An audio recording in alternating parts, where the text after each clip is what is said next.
One surprise tonight. While everyone expected to hear about the percentage that's been making waves the past few weeks, Mitt Romney's controversial 47% comments conspicuously absent tonight.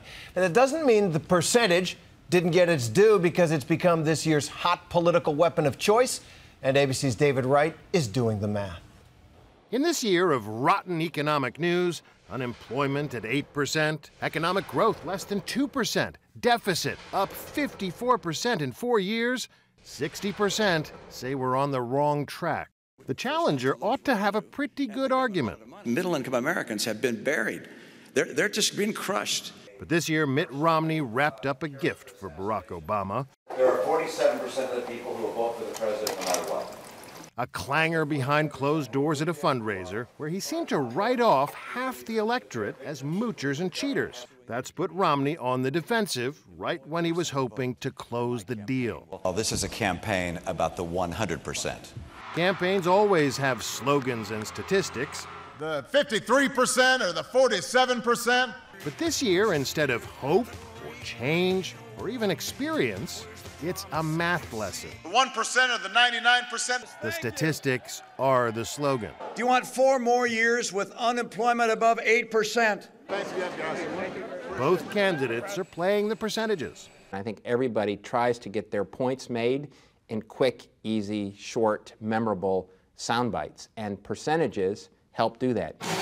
Challenger trying to paint the incumbent as Mr. 8.2%. It's been above 8% for 43 months, so people are trapped in a bad economy. The incumbent trying to paint the challenger as Mr. 47%. I'm Barack Obama, and I approve this message. A fat cat from the 1% who paid just 14% in his taxes.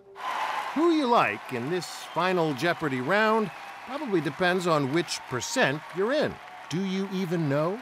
Well, unless you earn more than $380,000 a year, you're officially part of the 99%.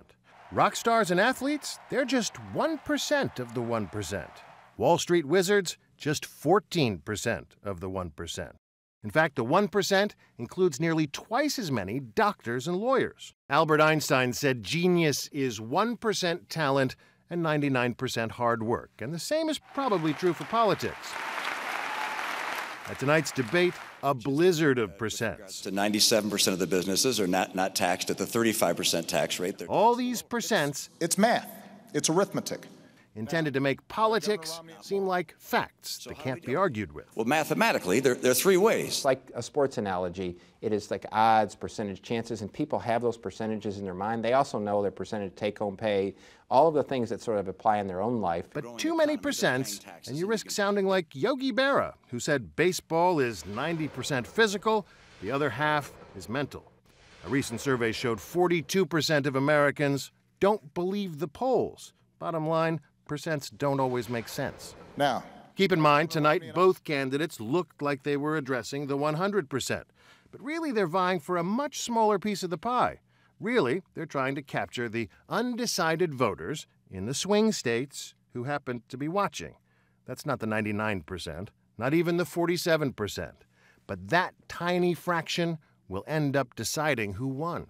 If you want to focus on a percentage in this election that matters the most, it's 4% of the people that are undecided, that are still wavering back and forth.